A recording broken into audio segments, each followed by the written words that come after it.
बिस्मिल्लाहिर्रहमानिर्रहीम। अस्सलाम वालेकुम दोस्तों, एक नई वीडियो के साथ हाजिर हैं। चले अपनी वीडियो स्टार्ट करते हैं। साउथ कोरिया की तरफ से एक खबर आई है कि साउथ कोरिया की जो इंटेलिजेंस एजेंसी है उसका कहना ये है कि नॉर्थ कोरिया ने पिछले कुछ दिनों के अंदर रशिया को तकरीबन 1 मिलियन आर्टिलरी शेल्स डिलीवर किए हैं। 1 मिलियन आर्टिलरी शेल्स का मतलब है कि 10 लाख आर्टिलरी शेल्स जो हैं वो रशिया को प्रोवाइड किए गए हैं। देखें, इस वक्त जो रशिया और यूक्रेन के दरमियान जंग चल रही है ना, उसके अंदर जो सबसे ज्यादा कंज्यूम होने वाला असला है वो आर्टिलरी शेल्स हैं। रशिया की जो वॉर डॉक्ट्राइन है वो बहुत ज्यादा डिपेंड करती है टैंक्स के ऊपर और आर्टिलरी के ऊपर, क्योंकि रशिया इसी तरह से जंग लड़ता है। हमने देखा कि रशिया के पास दुनिया की सबसे बड़ी टैंक फोर्स है, दुनिया की बहुत बड़ी आर्टिलरी फोर्स जो है वो रशिया पोजेस करता है। तो इतनी बड़ी टैंक फोर्स रखने के लिए, इतनी बड़ी आर्टिलरी फोर्स रखने के लिए आपको उतना बड़ा ही एमुनिशन का स्टॉक पाइल भी चाहिए। मैं आपको एक मिसाल देता हूँ। इस वक्त जो यूक्रेन और रशिया के दरमियान जंग चल रही है उसमें यूक्रेन कम से कम एक दिन के अंदर 6000 आर्टिलरी शेल्स फायर करता है। 6000 आर्टिलरी शेल्स। आपके ख्याल में रशिया कितने फायर करता होगा? एक एस्टीमेट के मुताबिक रशिया एक दिन के अंदर 20,000 से लेके 60,000 के दरमियान आर्टिलरी शेल्स फायर करता है। अब ये इतना बड़ा ह्यूज नंबर है कि इतनी ज्यादा प्रोडक्शन मेंटेन करना जो है वो पॉसिबल नहीं है। यूक्रेन खुद से तो आर्टिलरी शेल्स तैयार नहीं करता। यूक्रेन के अंदर जो आर्टिलरी शेल्स इस्तेमाल किए जाते हैं वो अमेरिका से बन के आते हैं या अमेरिकन एलाइज बना के उनको देते हैं। और अमेरिका की अपनी कैपेसिटी एक दिन के अंदर आर्टिलरी शेल्स प्रोड्यूस करने की वो सिर्फ 500 है। यानी कि अमेरिका के अंदर जो फैक्ट्रीज लगी हुई हैं वो सिर्फ 500 आर्टिलरी शेल्स एक दिन में बना सकती हैं। अगर वो अपनी फुल प्रोडक्शन कैपेसिटी के ऊपर काम करें तो वो सिर्फ 500 शेल्स बनाएंगी, जबकि यूक्रेन जो है वो एक दिन में कम से कम 6000 आर्टिलरी शेल्स फायर कर रहा है। तो बाकी 5500 आर्टिलरी शेल्स अमेरिका जो है वो दूसरे मुल्कों से इकट्ठा कर रहा है। अब रशिया की प्रोडक्शन कैपेसिटी का तो नहीं पता, लेकिन रशिया के रेट ऑफ फायर का हमें जरूर पता। रशिया का रेट ऑफ फायर जो कि एस्टिमेटेड है वो मैंने आपको बताया कि 20,000 से लेकर 60,000 आर्टिलरी शेल्स के दरमियान है। किसी दिन रशियंस जो है वो 20,000 आर्टिलरी शेल्स फायर करते हैं,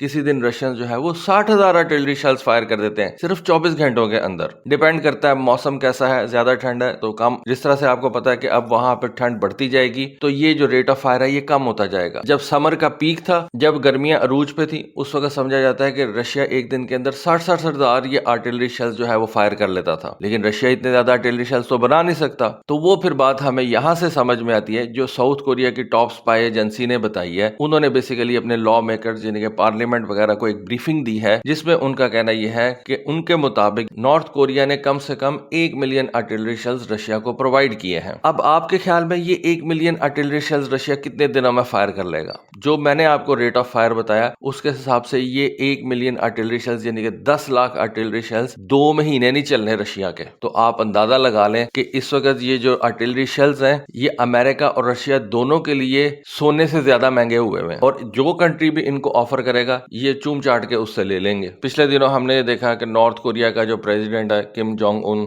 जो उनका सुप्रीम लीडर है, वो ट्रेन के जरिए से रशिया पहुंचा। बड़ी लेविश किस्म की ट्रेन थी, उसके ऊपर उसकी मर्सिडीज या जो भी वो बेंटले शेंटले जो भी उसकी गाड़ी थी वो रखी हुई थी, वो उसके साथ सफर कर रही थी। तो वहां पे जाके हमने एक चीज देखी। उस दौरे के अंदर किम जोंग उन ने रशिया की एक स्पेस लॉन्च फैसिलिटी का भी दौरा किया। वहां पे लोगों ने सोचा कि ये स्पेस लॉन्च फैसिलिटी का क्यों दौरा कर रहा है नॉर्थ कोरिया? वेल, उसमें बात अब जाके आपको क्लियर होती है कि जब नॉर्थ कोरिया रशिया को 1 मिलियन आर्टिलरी शेल्स देगा तो वो बदले में रशिया से क्या डिमांड करेगा? साउथ कोरियंस को इस वक्त जो सबसे बड़ा खतरा है वो ये है कि नॉर्थ कोरिया चूंकि एक न्यूक्लियर आर्म्ड कंट्री है तो पॉसिबिलिटी ये है कि नॉर्थ कोरिया रशिया से कुछ न्यूक्लियर रिलेटेड टेक्नोलॉजी ना हासिल कर ले। लेकिन एनालिस्ट का मानना यह है कि नॉर्थ कोरिया इस वक्त रशिया से कोई भी ऐसी चीज नहीं डिमांड करेगा, और उसकी मेन रीजन ये है कि रशिया ही कोई nuclear related technology north Korea को नहीं देगा, क्योंकि रशिया भी नहीं चाहेगा कि एस्केलेशन बढ़े। लेकिन नॉर्थ कोरिया रशिया से इस वक्त दो चीजें डिमांड कर रहा है। सबसे बड़ी चीज तो ये कि नॉर्थ कोरिया की जो एयरफोर्स है, जिसका बेड़ा ही गर्क हो गया हुआ है, जिसके अंदर अभी भी आप कह लें कि मिग 17 मिग 19 जैसे जहाज जो है वो ऑपरेशनल है, कुछ मिग 29 जहाज है। तो इतनी पुरानी और इतनी आउटडेटेड एयरफोर्स को जो है ना नॉर्थ कोरिया ने अब अपग्रेड करना है। तो उस हवाले से नॉर्थ कोरिया रशिया से कुछ डिमांड्स करेगा।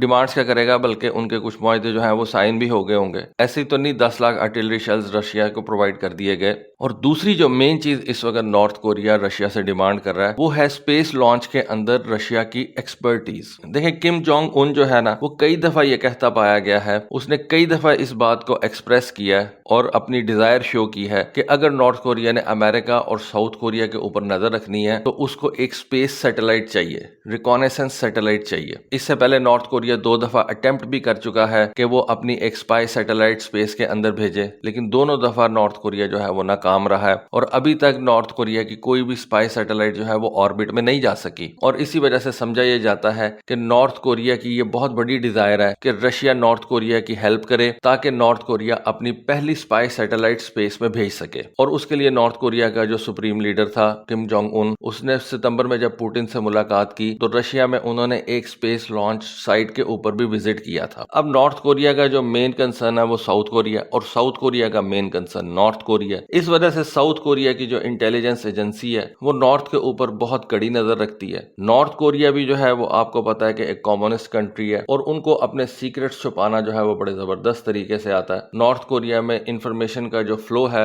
वो बहुत ज्यादा कंट्रोल्ड है, तो वहां से इंफॉर्मेशन बाहर आ जाना बहुत ही मुश्किल बात है। लेकिन फिर भी ये जो स्पाई एजेंसीज होती हैं इनका चूंकि काम ही यही होता है अपने एडवर्सरी से इंफॉर्मेशन बाहर निकलवाना, तो साउथ कोरिया का कहना यह है कि हम समझते हैं कि ये जो 1 मिलियन आर्टिलरी शेल्स रशिया को प्रोवाइड किए गए हैं, इसके बदले में नॉर्थ कोरिया अपनी एयरफोर्स को बेहतर बनाने में रशिया की मदद लेगा और दूसरी चीज ये कि अपनी पहली स्पाई सैटेलाइट को ऑर्बिट में भेजने के लिए रशिया से हेल्प मांगेगा। और जब नॉर्थ कोरिया के पास ये स्पेस बेस्ड रिकॉनेसेंस कैपेबिलिटी आ जाएगी तो फिर वो अच्छे तरीके से साउथ कोरियन और यूएस मिलिट्री के ऊपर अपनी नजर रख सकेगा और हो सकता है कि उसको अपने न्यूक्लियर कैपेबल मिसाइल्स के लिए कुछ असिस्टेंस भी मिल जाए। जब आप दुश्मन के एरिया के ऊपर नजर रख सकते हैं ना, तो फिर आप दुश्मन की सारी एक्टिविटीज को नोट कर रहे होते हैं और आप अपने डिसीजन जो है वो बेहतर तरीके से ले सकते हैं। लेकिन एक बात आप अपने पल्ले से बांध ले कि अमेरिका ने इस वक्त जितने पंगे ले लिए हैं ना, चीजें अब अमेरिका के कंट्रोल से निकलती जा रही हैं। ये सारा कुछ हमें एक ही बात बताता है जो मैं अपनी रिपीटेड वीडियोस के अंदर कह चुका हूं कि इंसान जो है वो सुपरमैन नहीं है। सुपरमैन सिर्फ फिल्मों में ही होता है। अमेरिका जितना मर्जी बड़ा सुपर पावर क्यों ना बन जाए, इस वक्त दुनिया में 2 फ्रंट खुले हैं, एक यूक्रेन का और एक इजराइल का। और अब मैं वो वर्ड यूज नहीं करना चाहता, लेकिन अमेरिका की जो है ना वो पैक हो गई है।